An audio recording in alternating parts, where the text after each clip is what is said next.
Армысың қазақ, дау жүріп отыр. Біз тәңірші бауырымыздың жаназасын шығардық, Қайрат деген. Дау шығарды, КТ-ға түсірді.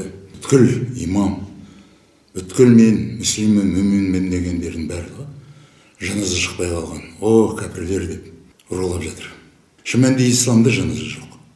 Неге десең, жан деген сөзді олар айтуға тиісті емес. Құранның 4 жерінде жан деген сөз бар, ыбылыс шайтанның атасы. Демек, ислам ешқашанда жан деген сөзді пайдалануға тиіс. Оған мына бір ролик куә. Мекке қаласында түсірілген. Меккеге хаджылыққа барғандардың алдында айтып тұр. Жындарға арналып салған Мажид Мұсалла Джаминың алдында бір керемет мықты ақиқат айта алатын имам жүзді азамат айтып тұр. Имам айтып тұр. Тыңдап алыңыздар. Жындардың атасының атын кім екенін білесіздер ме? Жындардың атасының аты Жан деп аталады. Жан деп. Сондықтан біздер жаным деп айтып жатады ғой. Жан деген ол негізі жындардың атасы деген сөз. Байқау керек сондай нәрсені айтып үшін. Міне көрдіңіздер. Жан деген сөзді айтуға болмайды. Болмайды деп тұр. Ал біздің имамдар айтып отыр. Біз жаназа шығарамыз дейді. Жанды кімге беріп тұрғанын, кімге шығарып салып тұрғанын да білмейді. Олар да тез жерленеді. Ешқандай 3-і де, 7-сі де, 40-і да, 100-і де, асатын асы да, қойылатын шегі де жасалынбайды. Бүткіл қазіргі қазақ даласында жасалынып жатқанның барлығы кешегі қазақтың дүниетанымынан, қазақтың қасиетті дүниетанымынан. Ол дінге алып барсаң, сенім деп айтатын болсаң, тәңірлік жол. Бірақ ақиқатында келсең, қазақ деген ол ұлттың ұлы дүниетанымы. Өтірікті соқпаңдар. Тақпақтап шығарамыз ба? Қобызды сарының жанына қойып шығарамыз ба?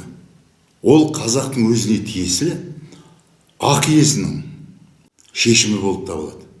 Ақиқатын айтсам былай, қазақтың бәленбай ғасырлардың ішінде бірінші рет қазақы дүниетанымменен жаназа шығарылған, ақтыққа оралған, мәйітін мүрдеге айландырып, қорғанын тұрғызып, бүткіл рәсімін, жоралғысын өтелері өтеленген жалғыз қазақ осы Қайрат. Сондықтан құрметті имамдар, ислами жолда жүргендер, аузыңа келгенді айта берме. Жан деген сөзді аузыңнан шығарушы болма. Ал бізде жан деген ол денедегі температура, 36-да 6 градус температура. Жан деген өзге тілге аударсаң горит деген сөз. Қазақ жаны сөніп, демі біткен дегені жанға аза салады. Онан кейін барады дағыны сол өмірден озған адамның атынан аза салып барады. Осындай дүниетаным ол, қазақ дүниетаным. Қайраттың жаны өшіп, демі біткен кезде біз сол өшкен жанға аза салдық. Тұңғыш рет қазақ даласында, қазақша, қазақтың құдіретті тілімен. Менің осы жерде бір таңғалатын жерім мынада. Қазақтың тілін қорғап жатыр.